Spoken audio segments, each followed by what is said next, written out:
ቅድም ስለ ፍርሃት እያነሳህ ነበረ።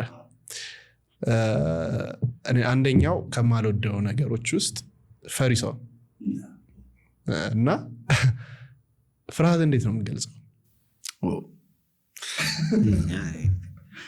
ስለ ጀግንነት ሳወራ እዛ ውስጥ ፍርሃትን በዳሩ ብናወጣው እንጂ ለመሰለ ፈሪ አይጸድቅም። በመጀመሪያ ሀብታምም አይሆንም። ሀብታም እንዴት ነው ይሆናል? በነገራችን ላይ የዓለም ትልቅ ችግሮች የተጠነሰሱት በፈሪዎች ነው። ከፈሪ ጀርባ እንትን ያለው ሴራ ነው ያለው። ጀግና ለስራ እንጂ ለሴራ ጊዜ የለውም። በእውነት ይህንን በደንብ ማወቅ ያለብን። ጀግና ለስራ እንጂ ለሴራ ጊዜ የለውም። ፈሪ ነው የሚያሴረው። ፈሪ በሆንክ ቁጥር የተንኮል ማደሪያ ነህ፣ የሰይጣን መጫወቻ ነህ፣ ሀገር አበጣባጭ ነህ። እኔ ሰሪዎቹ እንደዚህ ነው ገልጸው፣ ትዳር አፍራሽ ናቸው። ፈሪ አደባባይ ስለማያወራ ፊት ለፊት ስለማያወራ የሆነ ደጀን ይፈልጋል። ተሳብቆ ሰማ ስቶሪ አለኝና በጣም እዚህ ገና ስለሚያናደኝ ምን አልኩኝ? ጀግና ደጀን የለውም። ጀግና ደጀን የለውም። በቃ ላይፉን ቦልድሊ ይኖራል። እኔ ሰው በፍርሃት እንትን ውስጥ ካለ ይውጣ። ምንም በቃ የእውነት ነው የምልህ። በቃ እስራኤላውያንን እኮ በጣም ያስቸገረ ፈሪ ንጉሥ መጥተው እኮ ከኛ ይልቅ እየበዙ ነው ምናምን። በገዛ ሀገሩ ይፈራል። ፈሪ ቦታ የለውም፣ ስልጣን የለውም። ስልጣን ላይ ቢሆንም ስልጣን ምንም ነገር ላይ ቢሆን ስልጣን የለውም። ፈሪ የትም ብታስቀምጠው ፈሪ ነው። የትም ብታረገው ባለሀብት ቢሆን ፈሪ ነው። ምንም ንጉሥ ሆኖ ፈራ እያልኩ እኮ ነው ያሉት። በባሪያ ይፈራል። ቤታቸውን ፒራሚድ በሚሰሩላቸው ልጆች እንዴት ወንድ እንዳይወለድ ምናምን ብሎ ሕግ ያወጣል። እንዴት አንተ ጤነኛ አይደለም እንዴ? ሶስተኛ የተመረጠ ሰራዊት እኮ ነው ያስጨረሰባቸው። በኩር እኮ ነው ያስገደለባቸው። ፍርሃት ባህሪ ብዬ የምለው ነገር ምንድነው?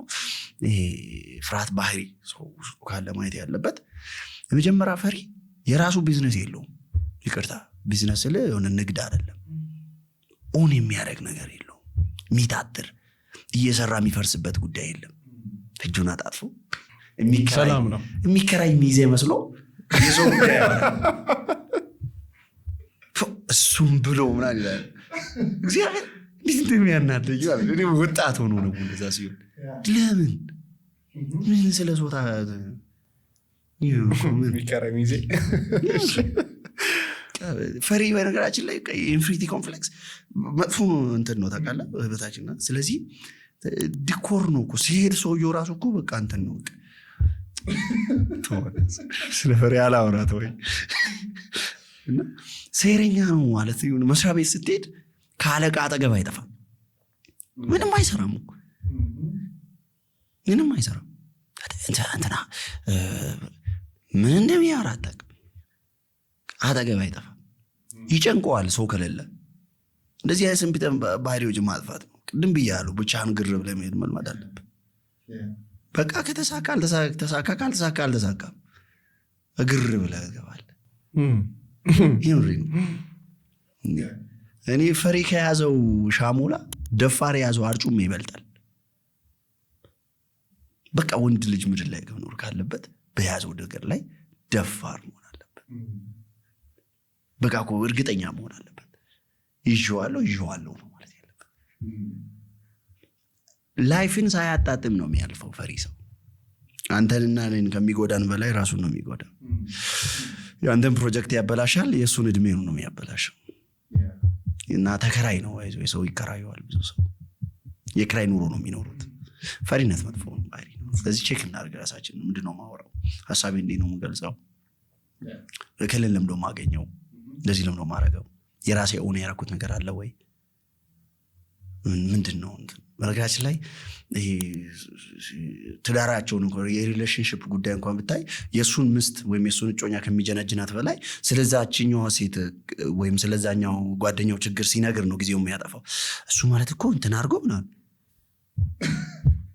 እሱ አሁን አገልጋይ ነው፣ እሱ አሁን ነጋዴ ነው፣ እሱ አሁን ነው ተቀባው ሄር በእናትህ ስለ ራስ ንገራት። ልጅቷ ስለ እኔ ምንም አያደርግላትም፣ ምንም አይጠቅማትም። እና ፈሪ ጥሩ እና የምድር ችግሮችን የሰሩብን እነሱ ናቸው። እንደዛ አይነት ፐርሶናሊቲ ነው። እና ሰው ይዋጋው፣ በጣም ይዋጋው። ወጣት ከሆነ ስፔሻሊ ይዋጋው፣ ከራሱ ይቀንስ። የፈራሃባቸው ጊዜያቶች አሉ? እኔ መፍራትን ራሱ ነው እንጂ የምፈራው ፈሪቼ አላውቅም። ፍርሃት ራሱ ሊፈራኝ ይገባል። እና መፍራትን ማሰብን ራሱ ፈራለሁ። እኔ ነው የምፈራው ማለት ይሄ ማለት ሁሉንም ስለምትችል እኮ አይደለም። ማይክል ታይሰን ነው አይደል? ቦክሰኛው ያን ሁሉ ተደብድቧል እኮ። ቡጢውን ሲገባ እንደው ዝም ብዬ ሳየው 200,000 በላይ ጊዜ ቡጢ አልፎበታል።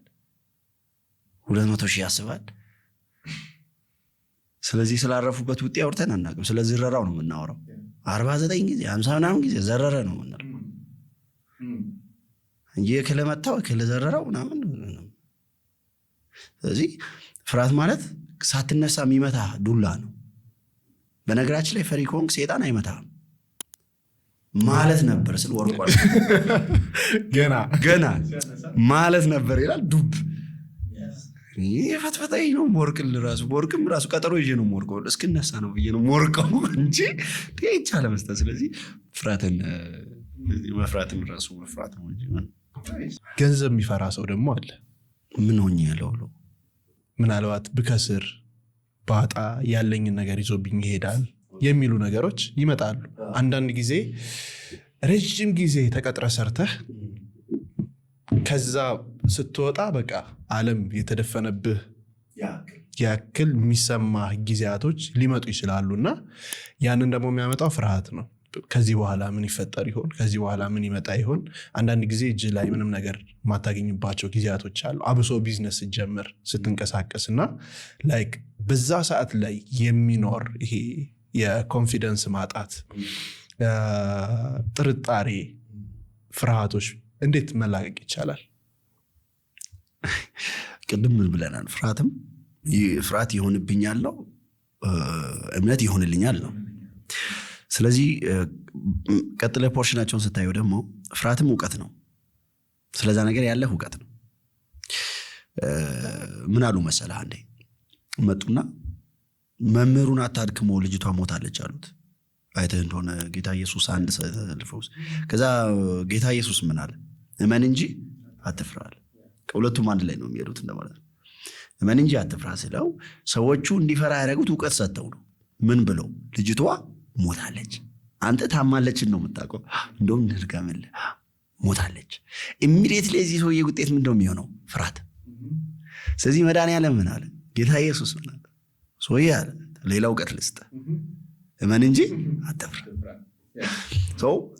አሁን ቢዝነስ የሆነ ገንዘብ ሰብስቦ ኢንቨስት ለማድረግ የሆነች ነገር ለመስራት የፈራ ሰው ካለ እኔ ድፈር፣ በርታ፣ ሩጥ አይደለም የምለው። እመን መጀመሪያ እውቀት ጋዘር እናድርግ። እምነት ከመስማት ስለሆነ እውቀት ግን እምነት ነው። እውቀት እና እምነት ይለያል። እውቀት በመጀመሪያ ህብሩ ቃል ወይም በሌላ ትርጉም ስታየው ኢንላይትመንት ነው፣ ብርሃን ነው። ብርሃን በባህሪው ያለ ነገር ላይ ያበራል። የራሱ ከለር የለውም፣ ያለህን ይገልጥልሃል። እውቀት ሲኖር ያ ነገር ምን እንደሆነ ነው የምታውቀው። ስለዚህ አንድ ሰው ማመን ካለበት የሚያውቀው ነው የሚያምነው፣ ድንግዝግዝ አይደለም ማምነው። ስለዚህ ሁለት እውቀት ነው ያለው። አንደኛው እውቀት ሊያስፈራኝ ነው፣ አንደኛው እውቀት ሊያሳምነኝ ነው። እኔ ደግሞ ማደላው ወደ ማመን ነው። ስለዚህ የሚጠቅመኝን ፖዚቲቭ እውቀቶችን በምሰማራበት ሙያ ላይ ሰርች አደርጋለሁ። ያ ሰው ኢንቨስት ከማድረጉ በፊት ይህንን ባተርፍ እንዴት ሆናለሁ፣ ይህን ባተርፍ እንዴት ሆናለሁ። አንድ ጊዜ የአንድ ወዳጄ ገራጅ ቤት እንዲሰራ መከርኩት። ምንም ስራ የለውም ነበር። እዛ ጎበዝ ነው ሲነዳ። ያሪስ መኪና ነበረች፣ ሐዋሳ ያለ ሰው ያውቃል። መጀመሪያ መኪና ነች፣ ቀይ ያሪስ መኪና ነበረች። ካሎፕላን ነው የምትታየው። እሺ ስትገዛ ታውቃለህ፣ የመጀመሪያ ነገር ስትገዛ ቀላ ካላለ ደስ አይልም፣ ሞቅ ካላለ እንዴታ። ከዛ ከእንትን ነው አስታትም። ታቦር ተራራ ላይ ሆነ ታያታለህ፣ ሲያይ በዚህ ያለፈ ምናምን ይሉኛል። እና ሁሌ ይነዳል፣ አየዋለሁ። ምን አልኩት? ገራጅ ስራ ስለው እኔ ሁለት ነገር አስቤ ነው። ገራጅ ቤት ስትሄድ በጣም እውቀት ያለው ብዙ ዓመት የሰራ አጠገቡ ግን ጠጅ፣ በዚህ በኩል ጫቷ ያለችው ጥርሱ ያለቀ ጉዳይ የሌለው በቃ ሬጅስተር እንትን በግሪስ የሆነ ወንድም ያለ አንድ ደግሞ ሌላ አለ። ዱላ የያዘ ቁጭ ያለ ጥበቃ አለ። ደግሞ ሌላ አለ። እንደዚህ አይነት ስታፎችን ሰዎችን የሚመራ የገራጁ ባለቤት አለ። ከዛ አለፍ ስትል መርሴዲስ ቤንዝ እየነዳ የሚመጣ እስቲ እባክህ ነገር ትቻርጋት ሚል አለ። ስለዚህ ይሄ ሰው ገራጅ ቤት ሲሄድ እነዚህ አራቱም ነገሮች አሉለት። ላይፍ ማለት ነው በቃ። ስለዚህ እዛ ሆኖ ጫቷን በዚህ በኩል ይዞ ጠጇን እዚሽ ጋር ይዞ ከዛ አብረሽ የሚባል ልጅ ደግሞ አሁን በራሱ ጀመረ እነሱ እኮ ምናምን ማለት ይችላል። ወጠር አድርጎ ሰርተው እነሱን አቅማቸውን ተጠቅመው ቅዳሜ ዕለት ገንዘብ የሚከፍል የገራጅ ባለቤት መሆን ይችላል። ከዛ ደግሞ የተሻለ ሰርተው ነገ መኪና የሚያሰራ መሆን ይችላል። ላይፍ ኢዝ ቹዝ። እዚህ አሁን በር ላይ ቆመ ፈራህ ማለት ገራጅ ቤት አለየልህም፣ ገና አልገባህም። ስትሄድ መምረጥ ነው ያለብህ። እምነት እነዚህ ነገሮችን ምርጣን እኔ እርኩማ እንደዛኛው ነው ጫት ይዤ የምሆነው ካልክ ባትሄድም ትሆናለህ። ያ ሰው ባይሄድም ይሆናል። ምክንያቱም ሰው ስራን ይቀይራል እንጂ ስራ ሰውን አይቀይርም። ሰው ቦታን ይቀይራል እንጂ ቦታ ሰውን አይቀይርም።